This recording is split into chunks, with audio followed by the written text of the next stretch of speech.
नमस्कार दोस्तों, स्वागत है आपका एग्जाम बुक चैनल में। दोस्तों, इस वीडियो में मैं आपको बताने वाला हूँ कि यूपीएसआई 2020 का जो एग्ज़ाम है उसको किस तरीके से आप क्रैक कर सकते हैं। ठीक है, इसमें मैं आपको स्टडी प्लान के बारे में बताऊंगा कि किस तरीके से आपको स्टडी करनी है एक प्लानिंग के साथ। कोई भी एग्ज़ाम हो, एक कांस्टेबल का एग्ज़ाम हो या यूपीएससी का आईएएस का एग्ज़ाम हो, कोई भी एग्ज़ाम हो, सबके लिए एक स्ट्रेटजी होती है।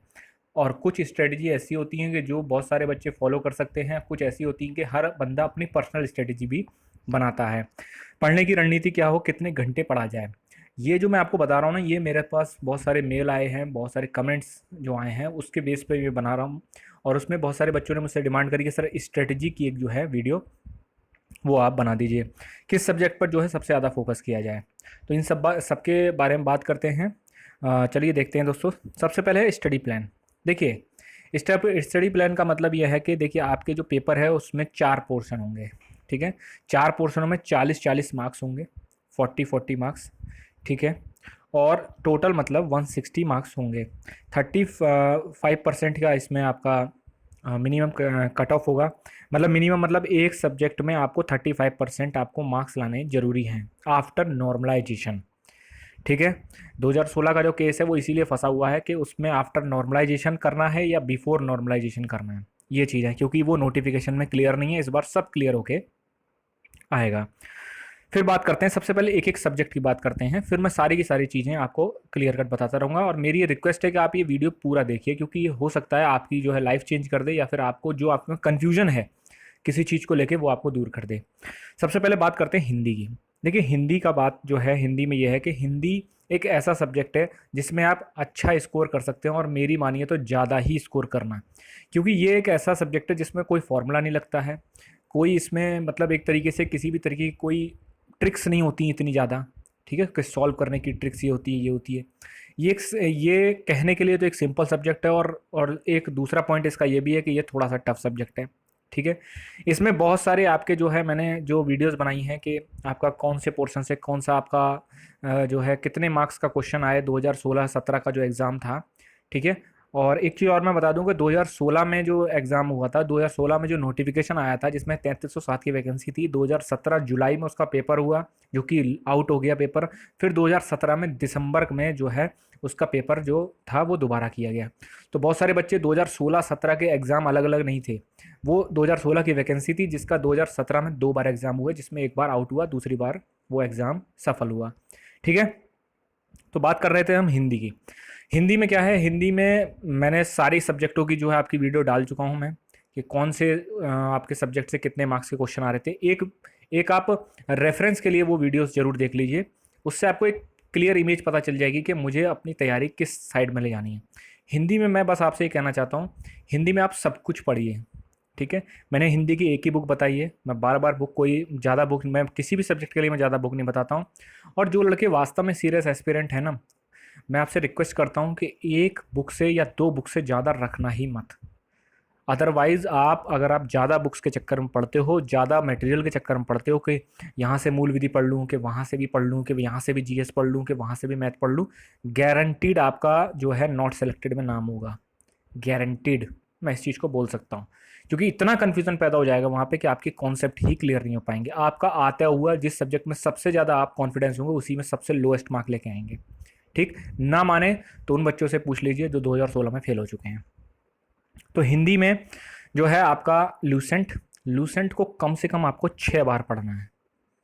ठीक, 6 बार आप बार बार बार बार बार बार। कब तक पढ़ना है? 6 बार में एक लिमिट बता रहा हूँ, हो सकता है बच्चे 4 बार में ही वो चीज़ सीख जाएं।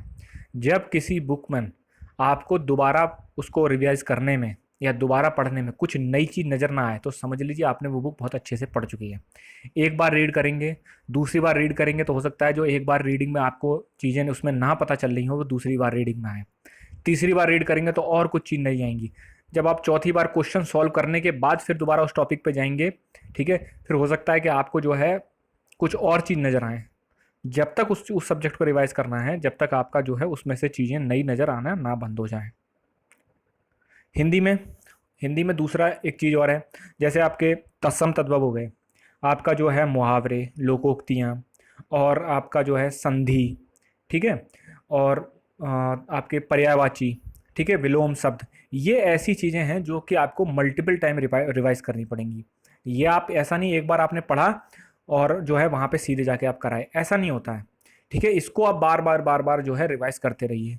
ठीक, फिर मैं आगे जब बताऊंगा ना कि कैसे आपको स्टडी प्लान करनी है, अपनी रणनीति किस तरीके से रखनी है, ये तो मैं आपको बता रहा हूँ पढ़ने का तरीका क्या होता है। ठीक है, तो आप जैसे इस सबको करते रहिए। दूसरा, जैसे संधि, समास, संज्ञा से अव्यय, इस तरीके के जो क्वेश्चन, इस तरीके जो चैप्टर हैं वो है कंसेप्चुअल। उसमें आपको कंसेप्ट बिल्डअप करना पड़ेगा अपना।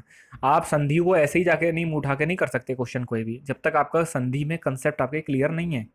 ठीक, लेकिन तत्सम तद्भव के लिए या फिर विलोम शब्द के लिए कोई भी किसी भी तरीके का कंसेप्ट नहीं चाहिए होता है। वो तो सीधा है कि ये शब्द है, इसका इसका विलोम क्या होगा, वो तो आपको याद करना पड़ेगा। ठीक है, एक एक ही वर्ड को 4-5 बार याद कर लेंगे तो वो अपने आप ही दिमाग में कंठस्थ हो जाता है। ठीक है ना। तो हिंदी का आप यह है कि लूसेंट की बुक को बहुत बार रटिए। लूसेंट जिसके पास है लूसेंट रख लीजिए, पी एन पांडे है, पी एन पांडे। इन दो बुक के अलावा फिर तीसरी बुक आपके पास वही होनी चाहिए जिससे कि आप जो है प्रैक्टिस कर सकें। तीसरी बुक वो नहीं होनी चाहिए जो कि आपकी लूसेंट वाली भाषा बोल रही है या पीएन पांडे वाली भाषा बोल रही है। पीएन पांडे या लूसेंट में से कोई एक बुक लीजिए और उस बुक को देखिए। जब हमारे पास 2-3 बुकें होती है ना, तो फिर हम क्या करते हैं, एक चैप्टर हमने लूसेंट से पढ़ लिया, फिर हम सोचते हैं यार ये चैप्टर मुझे लग रहा है कम है, तो वो पीएन पांडे में जाते हैं। तो बस आप वही करते रह जाते हैं और आप लेक्चरशिप के लिए तैयारी कर रहे होते हैं, हिंदी में यूपीएसआई की तैयारी नहीं कर रहे होते हैं। ठीक, समझ में आ रहा है ना आपको। तो जो हिंदी है उसको इस तरीके से आपको ले जाना है कि लूसेंट पढ़िए, उसके बाद जो है इसकी 2 तरीके की चीज़ें हैं, या तो आप पूरा एक बार लूसेंट पढ़ जाइए फिर उसके बाद आप सॉल्व करिए, या फिर आप एक चैप्टर पढ़िए, उसके चैप्टर के बेस पे जो क्वेश्चन आपको मिल रहे हैं उनको सॉल्व करिए। तो उससे पता चल जाएगा आपको कि ये चैप्टर मैंने किया और इस चैप्टर से जो है वो ये वाले क्वेश्चन थे और इसमें मुझे किन किन चीज़ों में दिक्कतें आई। ठीक है, ये तो आपकी बात हो गई पूरी हिंदी की। अब बात करते हैं जीएस की। देखिए जीएस में 3 चीज़ें हैं। ठीक है, सामान्य अध्ययन, आपका संविधान एवं मूल विधि। ठीक है, जिस बंदे को या जिस जिस बच्चे को जो है जीएस में अच्छा स्कोर करना है, तो सबसे पहली बात तो ये है कि वो जो है अपना संविधान बहुत अच्छा कर ले। ठीक है, जीएस के लिए, संविधान के लिए मैंने वीडियोस बहुत सारी डाल रखी हैं। आप कंफ्यूज किसी चीज़ को लेकर मत होइएगा। ठीक है, मैं आपको बार बार ये चीज़ कह रहा हूँ। और अपनी तैयारी में जल्दबाजी मत करिए। मैंने लगभग जो भर्ती बोर्ड में जब नोटिस आया, जेल वार्डन का पेपर नवंबर में हो गया है। जो मेरे चैनल से पहले से जुड़े हुए हैं, आप वीडियो उठा के देखिए। 1 महीने पहले ही मैंने ये बोल दिया था कि सितंबर में एग्ज़ाम नहीं होगा। हर हालत में, किसी भी हालत में जो है सितंबर में एग्ज़ाम हो ही नहीं सकता। उस समय मेरे को बहुत सारे नेगेटिव कमेंट भी आए थे, लेकिन आज वही जो हैं बच्चे सोच रहे होंगे कि हाँ ये चीज़ वास्तव में सही थी। और फिर क्या हुआ, फिर बोर्ड ने खुद कहा कि भाई सितंबर में नहीं ले सकते, हम नवंबर में एग्ज़ाम लेंगे। ठीक है ना। और नवंबर में भी मैं आपसे आज बता देता हूँ कि नवंबर में भी जब स्थिति देख लेना सुधर जाएगी, थोड़ा बहुत सुधर जाएगी। 13 लाख केस हो रहे हैं कोरोना के। ठीक, ऊपर ही हो रहे हैं, 15 लाख टच हो रहे होंगे। जब स्थिति थोड़ी बहुत सुधर जाएगी तब तो आप मान लीजिए नवंबर में एग्ज़ाम हो सकता है, अदरवाइज वो भी नहीं हो सकता। यूपीएसआई का एग्ज़ाम जो है सितंबर में, अक्टूबर में बोला जा रहा था। आपने मेरे से कहा था कि सर वो डीजी विश्वकर्मा जी ने जो है वो ऐसे ऐसे करके बताया। आप खुद बताइए, हो सकता है क्या? नहीं हो सकता। ये एग्ज़ाम नेक्स्ट ईयर ही होगा। अगर स्थिति सुधर गई तो दिसंबर तक हो सकता है, अदरवाइज दिसंबर में भी ये एग्ज़ाम नहीं हो सकता।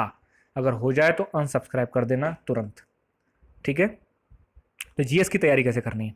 जीएस की तैयारी के लिए मैंने आपको बता चुका हूँ, ल्यूसेंट से आपको 3 सब्जेक्ट पढ़ने हैं। ल्यूसेंट समाधान है। एक मेरे पास कमेंट आया कि ल्यूसेंट से जीएस पढ़वा रहे हैं, बताओ।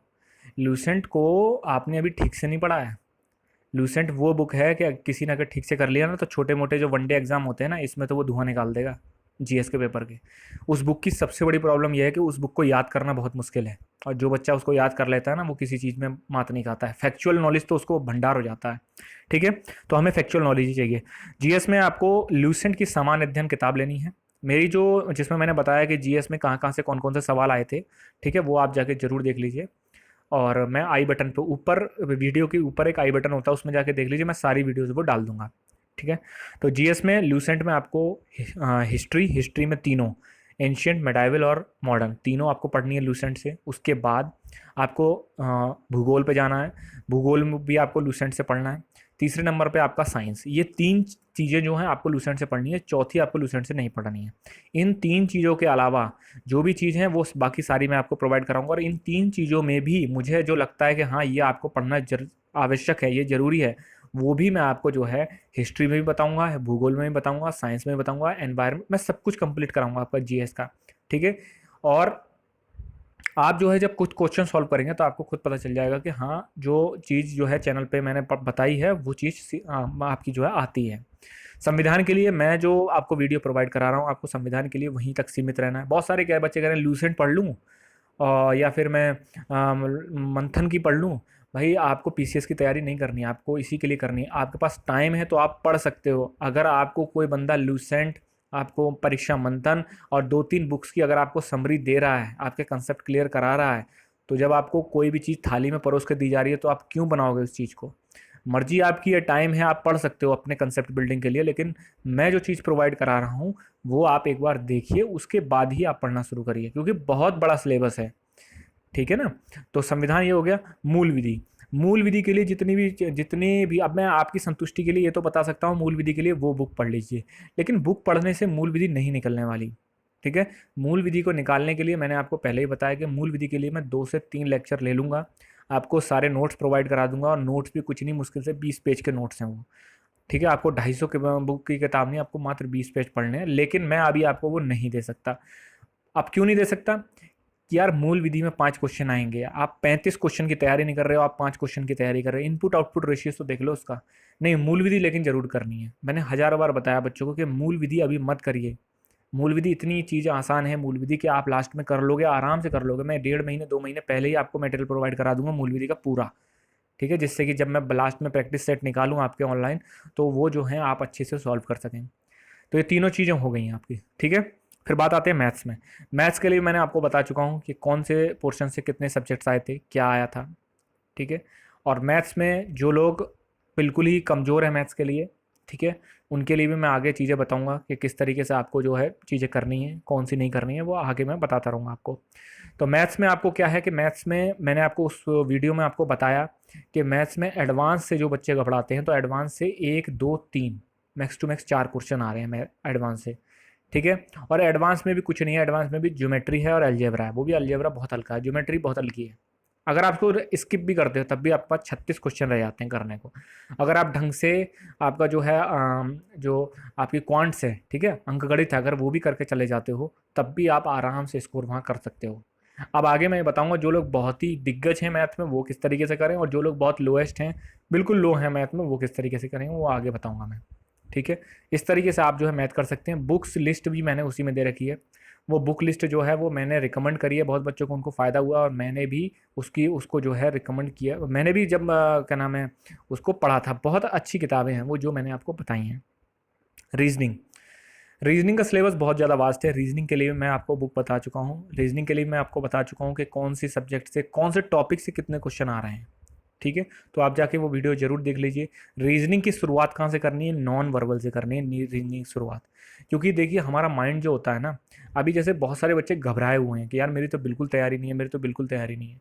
देखिए, जब आपकी तैयारी बिल्कुल ना होना तो एक चीज़ पकड़ लीजिए, जो आपका सबसे मजबूत पॉइंट हो उसको आप एक बार रिवाइज कर जाइए। आपका माइंड जो होता है ना, वो आपको ये बताता है कि ये जैसे मान लीजिए आपने नॉन वर्बल है, नॉन वर्बल सबसे सिंपल बोली जाती है। अगर आपने नॉन वर्बल कर ली, ठीक है, तो आप क्या सोचोगे? आपका माइंड सोचेगा यार रीजनिंग का लगभग 40% तो हो चुका है, 60% बचा है, वो भी मैं एकदम कर जाऊंगा। जब रीजनिंग आपकी कंप्लीट हो जाएगी तो आप कहोगे यार रीजनिंग तो मेरी हो चुकी है, रीजनिंग में जो कॉन्फिडेंस है। आपका माइंड जो है ना, वो आपको आपको जो है ओके ओके के सिग्नल देता रहेगा। ठीक है यार, अब तो तैयारी तेरी चल रही है, रिदिम में आ चुकी है। शुरुआत के 1 महीने आपको थोड़ा सा, जब आप सीरियस मोड में जाओगे तो आपको थोड़ा सा प्रॉब्लम होगी, थोड़ी सी आपको 1 महीने 15 दिन 20 दिन, जो बच्चा जितनी जल्दी कर ले, आपको एक रिदिम बनता है किसी चीज़ का। ठीक है? और फ्रिदिम का मतलब ऐसे समझ लीजिए, जब हम किसी भी मोटरसाइकिल हो, कोई बाइक हो, कुछ भी कोई मशीनरी हो, उसको स्टार्ट करते हैं तो थोड़ा सा वो प्रॉब्लम करती है, लेकिन जब वो उसका चक्का एक बार घूमना शुरू हो जाता है तो फिर वो अपनी स्पीड में घूमता रहता है। ठीक है ना? ऐसे ही आपको करना है। जिन लोगों ने किताबें नहीं उठाई हैं बहुत सालों से, जिन लोगों ने नई नई तैयारी है, नए नए कंपटीशन में कूद रहे हैं, या फिर जो तैयारी कर चुके हैं लेकिन वो बीच में छोड़ चुके हैं फिर तैयारी कर रहे हैं, उनके लिए यही है कि थोड़ा सा आप धीरे धीरे धीरे धीरे। ठीक है? आगे मैं आपको जब टाइमिंग बताऊंगा कितने घंटे पढ़ रहे हैं, उसमें एक जो कॉमन मिस्टेक है जो बच्चे करते हैं वो मैं आपको बताने वाला हूँ। तो रीजनिंग के लिए आपको नॉन वर्बल से शुरुआत करनी है, उसके बाद आपको वर्बल पे जाना है। और रीजनिंग और मैथ, ये चारों सब्जेक्ट जो हैं इनको मैं आपको कवर कराऊंगा। रीजनिंग और मैथ में जो आपको टफ टफ, जो आपको ऐसी चीज़ें मुझे लगता है कि इसमें स्कोर अच्छा आता है लेकिन बच्चे घबराने की वजह से वो क्वेश्चन गलत करके आते हैं, उसके लिए मैं आपको जो है पर जैसे कथन तर्क, कथन शर्त, इस तरीके से जो क्वेश्चन आते हैं, कथन निष्कर्ष, ये बच्चे बहुत गलत करके आते हैं जबकि बहुत सिंपल क्वेश्चन होते हैं, वो मैं आपको कराऊंगा। तो ये तो बात रही स्टडी प्लान की। ठीक है? उसके बाद हम बात करते हैं टाइम टेबल। टाइम टेबल किस तरीके से करना है? तो टाइम टेबल का ये है कि सबसे पहले मैं बात करता हूँ जो पूरी तरीके से इस तैयारी में है और जो आपका जो है एक तरीके से आ, बिल्कुल ही इस तैयारी के ऊपर हैं और वो किसी और एग्ज़ाम की तैयारी नहीं कर रहे हैं, ना ही कहीं जॉब कर रहे हैं। ठीक है? तो आपको जो है अपना पूरा समय जो है वो आपको 4 भागों में बाँटना पड़ेगा।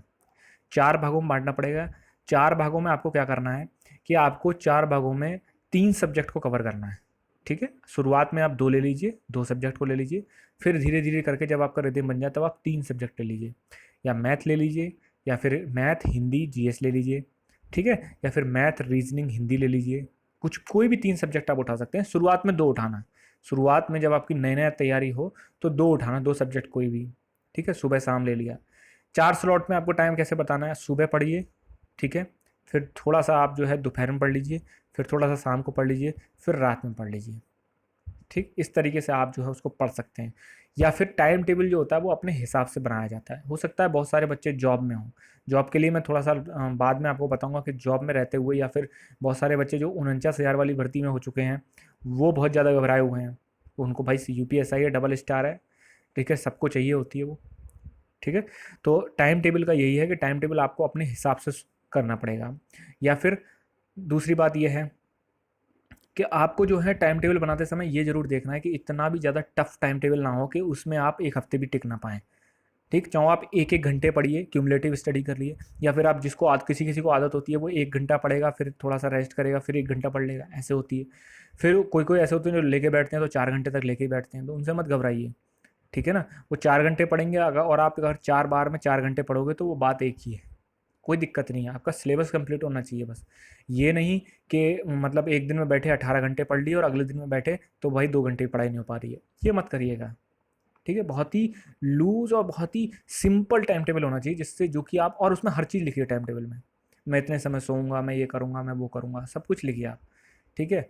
गेम खेलना है मुझे, बाहर भी जाना है, सब कुछ। अभी क्योंकि अभी नोटिफ़िकेशन जारी नहीं हुआ है और एग्ज़ाम का जो है वो इस साल दिसंबर तक एग्ज़ाम हो जाए, अदरवाइज़ एग्ज़ाम के कोई चांस नहीं बनने हैं। ठीक है? नेक्स्ट ईयर भी अगर एग्ज़ाम होता है तो फरवरी तक एग्ज़ाम हो जाएगा आपका। दौड़ आपको गर्मियों में ही लगानी पड़ेगी। टाइम टेबल की बात हो गई। अब बात करते हैं भाई, अब मैं बात करता हूँ यहाँ पे 3 तरीके के बच्चे होते हैं। ठीक है? उन 3 तरीके के बच्चों में क्या होता है, जिनकी तैयारी काफ़ी अच्छी होती है। तो जिनकी तैयारी काफ़ी अच्छी होती है उनके बारे में बस ये कहना चाहता हूँ, रिवीज़न करिए, ज़्यादा से ज़्यादा क्वेश्चन सॉल्व करिए, प्रीवियस ईयर पेपर पूरे लगाए जाइए। अगर प्रीवियस ईयर पेपर लगा चुके हैं तो यूपी कांस्टेबल के पेपर लगा जाइए आप। ठीक है? उत्तर प्रदेश में भर्ती बोर्ड द्वारा कोई भी आपका जो है पेपर हुआ, चाहे वो कंप्यूटर ऑपरेटर हो, कोई भी पेपर हुआ, सबके पेपर लगा जाइए। क्यों? क्योंकि उत्तर प्रदेश में भर्ती बोर्ड द्वारा अगर वो पेपर आ रहा है तो इसका मतलब वो एक माइंडसेट के साथ बनाया जाता है। हर पेपर एक माइंडसेट के साथ बनाया जाता है। ठीक है? तो आप जो है ज़्यादा से ज़्यादा रिवीजन के चक्कर में पड़िए। ठीक है? कोई आपको ऐसा लगता है कि जैसे मूल विधि मेरी ज़्यादा अच्छी नहीं है तो मूल विधि पे आप फोकस कर लीजिए, या फिर जिन जो बच्चे 3 सब्जेक्ट में बहुत अच्छे हैं और 1 सब्जेक्ट में खराब हैं तो उस सब्जेक्ट पे ज़्यादा फोकस करिए। फिर दूसरे तरीके के बच्चे आते हैं जिनकी तैयारी मीडियम लेवल की होती है, और तीसरे तरीके के बच्चे आते हैं जिनकी तैयारी शुरू कर रहे हैं। जो लोग मीडियम लेवल की तैयारी वाले हैं उनके लिए मैं ये कहना चाहता हूँ कि आप जो है जिस तरीके से मैंने आपको बताया कि एक दिन में 3 सब्जेक्ट उठाइए कोई भी। ठीक है? 3 सब्जेक्ट को आप अच्छे तरीके से, मिनिमम एक सब्जेक्ट को 2 घंटे दीजिए। ठीक है? मिनिमम दीजिए आप 2 घंटे एक एक सब्जेक्ट को। मैथ करनी है 2 घंटे कर लीजिए, रीजनिंग करनी है 2 घंटे कर लीजिए, जीएस पढ़नी है 2 घंटे, या हिंदी पढ़नी है 2 घंटे आप पढ़ लीजिए। ठीक है? या फिर आप ऐसे भी कर सकते हैं कि 2 घंटे लगातार नहीं पढ़ पा रहे तो 1 घंटे मैथ करिए, फिर थोड़ा 15-20 मिनट का आधे घंटे गैप लीजिए, फिर 1 घंटे रीजनिंग कर लीजिए, फिर थोड़ा गैप लीजिए, फिर हिंदी कर लीजिए। ठीक है? फिर थोड़ा गैप दीजिए, फिर मैथ पे आ जाइए। इस तरीके से भी आप कर सकते हैं, जिसमें आपकी बॉडी और आपका माइंड जो है वो सहूलियत ले, उस तरीके से आप कर सकते हैं। ठीक है? जो तैयारी शुरू कर रहे हैं वो क्या करें, जो तैयारी शुरू कर रहे हैं उनको थोड़ा सा शुरुआत में थोड़ा सा सावधान रहने की ज़रूरत है, क्योंकि यही वो समय होता है जिस समय माइंड जो है कोलैप्स करने लग जाता है, क्योंकि आपको सब सिलेबस का पूरा अथाह समुंदर दिखता है। ठीक है? तो इस समय जो तैयारी शुरू कर रहे हैं बिल्कुल वो क्या करें, शुरुआत के 1 महीने तक जो है या 15 दिन तक आप जो है सिर्फ ये करिए कि एक कोई सब्जेक्ट पकड़ लीजिए, उसको थोड़ा थोड़ा करते रहिए।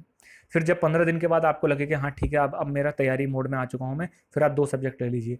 फिर 2 सब्जेक्ट 1 डेढ़ महीने तक उसको चलाते रहिए, फिर आप 3 सब्जेक्ट ले लीजिए। ठीक है? 3 से ज़्यादा सब्जेक्ट आपको नहीं पढ़ने हैं, क्योंकि फिर तो वो सिर्फ पढ़ाई के नाम पर फिर दिखावा होगा, वो पढ़ाई नहीं होगी फिर। 3 सब्जेक्ट ले लीजिए, क्योंकि मिनिमम आपको जो है पढ़ने के लिए कितने घंटे चाहिए वो मैं आपको आगे बताता हूँ। ठीक है, तो जो तैयारी शुरू कर रहे हैं उनके लिए मैं यही बताऊंगा कि वो थोड़े सावधानी से तैयारी शुरू करें, और एक एक पूरे माइंडसेट के साथ तैयारी करें। ये ना सोचें कि यूपीएसआई अभी अगर लेखपाल आ जाएगा तो मैं लेखपाल में भी दे दूंगा, फॉर्म भर दीजिए, मैं फॉर्म भरने के लिए मना नहीं करता हूँ कभी, लेकिन तैयारी थोड़ी अलग होती है। ठीक है ना। तो ये यूपीएसआई मतलब यूपीएसआई डेडिकेटेड होके करेंगे, 100% आपका रिजल्ट आएगा, 100%, अगर आप डेडिकेट होके सीरियस मोड में अच्छे से तैयारी करते हैं। ठीक है, बिल्कुल यूट्यूब तक सीमित रहिए अपना। अभी नहीं कह रहा हूँ मैं, अभी जो है आप आराम से यूट्यूब वगैरह सब कुछ देखिए, कोई प्रॉब्लम नहीं है। जैसे ही नोटिफिकेशन निकले उसके बाद सबसे पहले आप चैटिंग मोड या जो भी फेसबुक वगैरह, सिर्फ फेसबुक और व्हाट्सएप उतना करिए जितना आपका जो है एक तरीके से उसमें पढ़ाई हो सके, या फिर कुछ अगर आपको नॉलेज लेनी है। चैट वगैरह करने में ज़्यादा टाइम वेस्ट मत करिए उसमें, सोशल नेटवर्किंग साइट्स पे। ठीक है, अगर आप चाहते हैं, ठीक है, तो एक जो है आपका मैंने जो एक टेलीग्राम का चैनल है उसमें आप जुड़ जाइए। ठीक है, उसमें जुड़ जाएंगे तो आप वहाँ पर अपनी कोई भी क्वेरीज आपस में पूछ सकते हैं। अगर आपके दोस्त यार हैं 8-10 लड़के अगर सब इंस्पेक्टर की तैयारी कर रहे हैं तो आप क्या करिए, व्हाट्सएप पे एक ग्रुप डाल दीजिए, ग्रुप बना लीजिए व्हाट्सएप पे। और उस व्हाट्सएप पे ग्रुप पे क्या करिए आप कि उस व्हाट्सएप के ग्रुप पे आप कुछ सवाल, जैसे कि मैं अब क्योंकि देखिए कोरोना का टाइम है, ठीक है, कोचिंग क्लासेस खुलनी नहीं है। ठीक, तो आप क्या करिए, आप ये करिए घर में अपने सवाल करिए, कोई आपको सवाल ऐसा लगता है कि हाँ यार ये सवाल बहुत टफ था और ये मेरे से हो गया या मेरे से नहीं हुआ, तुरंत उसको क्लिक कीजिए और व्हाट्सएप पर डाल दीजिए और उससे भाई सॉल्यूशन ले लीजिए। ठीक है, कि भाई कैसे किया ये। इस तरीके से आप जो है ये होती है एक मतलब ग्रुप स्टडी टाइप की आप कर सकते हैं। ठीक है, तो आप इस तरीके से भी पढ़ाई कर सकते हैं। फिर आगे बढ़ते हैं, कितने घंटे पढ़ा जाए। सबसे बड़ा क्वेश्चन, कितने घंटे पढ़ा जाए। मिनिमम 6 घंटे आपको पढ़ना है। ठीक है, मिनिमम 6 घंटे आपको पढ़ना ही पढ़ना पड़ेगा। भाई देखो आजकल कंपटीशन का टाइम है और बहुत टफ हो चुका है कंपटीशन, ये अपने दिमाग में रख लीजिए। ठीक है, अगर आप थोड़ा सा भी चूके तो आपसे आगे लाखों बच्चे निकल जाएंगे, इसलिए आपको मिनिमम 6 घंटे पढ़ना है और मैक्स टू मैक्स आपको 8 घंटे तक ले जाना है, इससे ज़्यादा आपको नहीं पढ़ना है। ठीक है, फिर वही मैं कहता हूँ, फिर वो सिर्फ दिखावा होता है। कोशिश करें कि आज मैं बैठा हूँ तो आज मैं मैथ के 8 टॉपिक निकालूंगा, नहीं कर सकते ना यार, वो पॉसिबल ही नहीं। आज निकाल लोगे तो कल आप पूरे दिन सोओगे बैठ के, सोओगे मतलब लेटे हुए, इस तरीके से करोगे आप। तो 6 घंटे मिनिमम पढ़ो। शुरुआत में जिसको पढ़ने की आदत नहीं है वो पहले 1 पढ़े, फिर 1.5 करे, फिर 2 करे, फिर धीरे धीरे धीरे करके 6 तक ले जाए अपने आप को। मैं एक दिन में ये नहीं कहता हूँ एक दिन में आज पढ़ना ही पढ़ना है 6 घंटे। और 6 घंटे आप एक एक घंटे भी कर सकते हैं, 2-2 घंटे भी कर सकते हैं, और एक बार में 3 घंटे पढ़ें, फिर दूसरे स्लॉट में 3 घंटे पढ़ें, ऐसा भी कर सकते हैं। 3 सब्जेक्ट आपको पढ़ने हैं। ठीक है, एक दिन में आपको 3 सब्जेक्ट ले जाना है। करंट पे आपको ज़्यादा ध्यान देना है, करंट अफेयर जो होता है वैसे उतना आता नहीं है, अगर आप ना भी ध्यान दें तो भी मैं उतना करा दूंगा, क्योंकि यूपीएसआई में करंट अफेयर के मुश्किल से 5 से 6 क्वेश्चन बनते हैं, क्योंकि यूपीएसआई का 50% पेपर तो सीधे संविधान से ही बन जाता है। ठीक है, संविधान मूल विधि से ही 50% पेपर बन जाता है। तो ये जो है 6 से 8 घंटे आपको पढ़ने हैं। 10 घंटे, 12 घंटे, 15 घंटे नहीं कर सकते यार, ये मत करिए, क्योंकि ये आप एक दिन फॉलो करोगे, 2 दिन फॉलो करोगे, 3 दिन करोगे, 1 हफ्ते करोगे, और फिर आपका जो है मन उबने लग जाएगा उससे, फिर आप जो है अगले दिन वही पढ़ाई करने बैठोगे, फिर सोते रहोगे, कोई फ़ायदा नहीं है। इसके बीच बीच में जो है अपनी हॉबीज़ थोड़ी सी कर लीजिए, जैसे आप जो है लूडो खेल सकते हैं या फिर कोई फिजिकली फिटनेस का गेम खेल सकते हैं, शाम को खेलने चले गए, फिर से वापस आके आराम से पढ़े बैठ के। ठीक है, इस तरीके से अपने दिमाग को भी आपको रिलैक्स मोड में रखना है और आपको पढ़ाई भी अच्छे से करनी है। ठीक है, तो ये चीज़ हो गई। अब मैं क्यों कह रहा हूँ फिजिकली आपको भी वो भी चीज़ें करनी है। कुछ कुछ बच्चे इस समय ऐसे होंगे जिनका वेट कम से कम 90, 95, 100 क्रॉस कर रहा होगा। ठीक है, तो उनके लिए आप ये समझ लीजिए दौड़ बहुत मुश्किल है। कुछ बच्चे ऐसे तैयारी करेंगे जिन्होंने आज तक अपना 440 का ग्राउंड ही नहीं देखा, वो ग्राउंड होता कैसा जिसमें दौड़ होती है। ठीक है भाई, जिसके फादर या जिसके एरिया में अगर ग्राउंड वगैरह हैं पुलिस के, उन्होंने तो देखा होगा या उसमें दौड़ रनिंग भी करी होगी। कुछ बच्चे ऐसे हैं जो गांव में रहते हैं या जो बिल्कुल ही सिर्फ पढ़ाई पर, देखिए जो बेल्ट की नौकरी मतलब एक तरीके से जो आपकी वर्दी की नौकरी होती है ना, वो आपको क्यों जो है फिजिकली फिट भी मांगते हैं, वो फिजिकली दौड़ क्यों कराई जाती है, और आपको जो है पढ़ाई भी चाहिए होती है, क्योंकि दोनों का कॉम्बिनेशन ही पुलिस की नौकरी करवा सकता है आपको। ठीक है, अगर आप सिर्फ पढ़ाई पे सीमित रहेंगे तो भी एग्ज़ाम नहीं निकलने वाला, क्या फ़ायदा आप रिटेन निकालें और आपका जो है क्योंकि रिटेन निकालना ही इतना ज़्यादा आपका टफ बैठ जाता है, फिर आप रनिंग में फेल हो जाएं। ऐसा ही मत करिएगा, हल्का फुल्का टहलना, हल्का फुल्का वॉलीबॉल वगैरह जो भी छोटा मोटा है वो आप करते रहिए। गर्ल्स के भी लिए मैं कहूँगा कि आप सुबह शाम अगर टहल सकते हैं, या सुबह भी टहल सकते हैं, शाम भी टहल सकते हैं, टहलते रहिए अपने थोड़े से कम से कम पैरों को जो है वो खोलिए, ठीक, आप याद होगा आपको कि जो वैकेंसी आई थी 49,000 कांस्टेबल से पहले की जो वैकेंसी आई थी उसमें दो दो जो है कट ऑफ बनी थी। क्यों बनी थी? जिन बच्चों ने दिया हो या जिनको उस समय ध्यान हो उनको पता चल गया हो क्यों बनी थी, क्योंकि उस टाइम पे जो है बच्चे दौड़ ही नहीं पाए थे। 100 बच्चे दौड़ाते थे तो 10 बच्चे 15 बच्चे सेलेक्ट होते थे, बाकी सब फेल हो जाते थे दौड़ में, और जबकि ठंडों में दौड़ हो रही थी, गर्मियों में भी दौड़ नहीं हो रही थी। ठीक है ना, तो इस चीज़ को भी आपको अच्छे से ध्यान रखना है। फिर अब मैं बात करता हूँ किस सब्जेक्ट पर सबसे ज़्यादा फोकस करना है आपको, वो आपको अपने ऊपर देखना है। ठीक है, कुछ बच्चे ऐसे होते हैं जो मैथ पर ही पूरा एग्जाम देने की कोशिश करते हैं, वो भी नहीं करना है आपको। लेकिन आपको ये देखना है कि मेरी स्ट्रेंथ कौन सी है, क्या मुझे मैथ अच्छा लगता है या फिर मैथ में मैं कर ले जाता हूँ। जिसको मैथ कर लेगा वो रीजनिंग भी कर लेगा। ठीक है, या फिर हो सकता है ना भी करे, लेकिन मैथ रीजनिंग कोई भी 3 सब्जेक्ट किसी भी एग्जाम को पास करने के लिए कोई भी 3 सब्जेक्ट आपके बहुत ही ज़्यादा अच्छे होने चाहिए, जिसमें कि आप मिनिमम 30 क्वेश्चन सही करें। मिनिमम 30 क्वेश्चन सही मतलब कटपिट के सही। ठीक है, और चौथे पोर्शन में आप कम से कम 20 क्वेश्चन तो कर ही लें, जिससे कि आप नॉर्मलाइजेशन में आपका जो है सेक्शनल कट ऑफ निकल जाए। उधर आप जो है 3 पोर्शन के बेस पे अपना जो है सब इंस्पेक्टर उड़ा ले जाएंगे, क्योंकि ये वैकेंसी 6130, ये वैकेंसी पूरी सिविल पुलिस के लिए ही आई है। 5623 वैकेंसी, 6130 में 5623 वैकेंसी तो मात्र सिविल पुलिस के लिए हैं। तो ये पूरी वैकेंसी सिविल पुलिस की ही है। ठीक है, प्लाटून कमांडर की 484 पद हैं, और एफएसएसओ का तो नेग्लेक्टिंग पद है, 23 पद कुछ नहीं होते उसमें। ठीक है ना, तो ये चीज़ जो है आप थोड़ा सा देखिए कि कौन से सब्जेक्ट पर, क्योंकि हर सब्जेक्ट का अपना अपना वो है, और अपने उसके नंबर भी बराबर हैं। 40 क्वेश्चन है, सब सारे क्वेश्चन सारे उसमें। तो आप खुद को ये देखना पड़ेगा कि कुछ बच्चों की जीएस कमजोर हो, तो आप एक काम करिए, आप जो है हिंदी, मैथ और रीजनिंग इन पे थोड़ा सा फोकस करिए अच्छे से, और जीएस के लिए इतना कर लीजिए जिससे कि आप सेक्शनल निकाल लें और थोड़ा सा ठीक स्कोर कर लें, 20-22 क्वेश्चन तक आप ठीक कर लें, आपका पेपर निकल जाएगा। थोड़ा बैठिए, अपने आप को मंथन करिए, अपने आप को समझिए क्या मेरी स्ट्रेंथ क्या है और मेरी कमजोरी क्या है, आपको तुरंत पता चल जाएगा। चाहे उस दिन आप बिल्कुल पढ़ाई मत करिए, बस यही सोचिए कि मैं क्या कर सकता हूँ। बहुत ठीक है ना, और किसी भी ग्रुप में उल जलूल की बातें मत करिए कि मैं हो जाऊंगा तो ये कर दूंगा, मैं वो हो जाऊंगा। पहले आप हो जाइए, पहले आप उस चीज़ को ले लीजिए, उसके बाद आपके पास जब पावर आ जाएगी तब आप कुछ भी करते रहना। ठीक है, बस मन में रखिए कि मुझे लेना ही लेना है।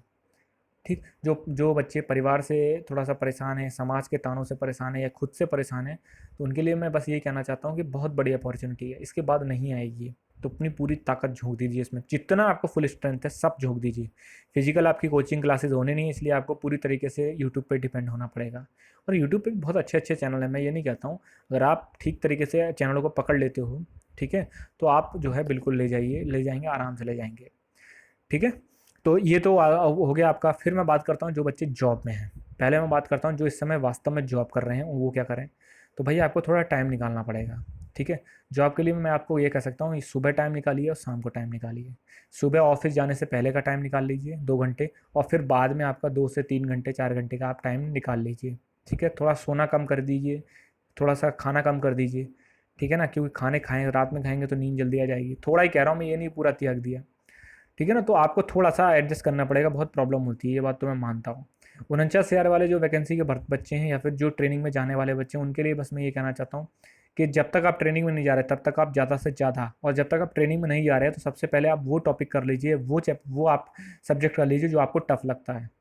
ठीक है, और बाकी तो ट्रेनिंग के दौरान तो सभी को पता है कि टाइम नाम की कोई चीज़ नहीं होती है। फिर बस ये हो सकता है कि आप शाम को जब खाना वाना खा लें, शायद 6 7 8 बजे तक, ठीक है, उसके बाद आप 2 घंटे निकाल दीजिए 10 बजे तक के, क्योंकि सुबह तो भाई 4 बजे उठना पड़ता है आपको। सुबह नहीं पढ़ाई हो सकती, 4 बजे उठ के आपको फालिन होना है, ग्राउंड पहुंचना है, उसके बाद पीटी परेड फलान ताम झाम सब होता रहता है।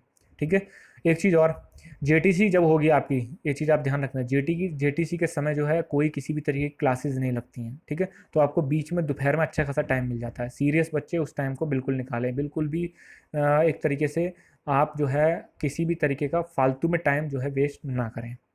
ठीक है, ये चीज़ आप कर सकते हैं। और बाकी मैंने सारी की सारी लगभग मैंने जो है क्वारीज़ आपकी कंप्लीट कर दी हैं। और अगर आपको कोई कोई और भी हो तो आप टेलीग्राम ग्रुप से ज़रूर जुड़ जाइए। जीएस के लिए मैंने कुछ सब्जेक्ट से मैंने जो है वीडियोस डाल दी, आप ज़रूर जाके देख लीजिए। मैथ और रीजनिंग के लिए भी जो है मैं स्टार्ट करने वाला हूँ, हिंदी के लिए भी स्टार्ट करने वाला हूँ। ठीक है, आप ये समझ लीजिए जो है ये जो मैंने जितना भी अभी अपने चैनल पर जो भी मैं डाला हूँ सिर्फ यूपीएसआई डेडिकेटेड करके डाला हूँ, और इसके अलावा मैं कोई एग्ज़ाम उठा ही नहीं रहा हूँ। ठीक है, क्योंकि 6130 की वैकेंसी मुझे आप खुद को पता है कि इससे बड़ी वैकेंसी नहीं आई है। बच्चों का सिलेक्शन हो, बहुत बड़ी बेरोज़गारी है। इस समय अगर आप 2 स्टार ले लेते हैं तो आपके परिवार और आपके समाज के लिए और आपके खुद के लिए एक गर्व की बात होगी। धन्यवाद दोस्तों।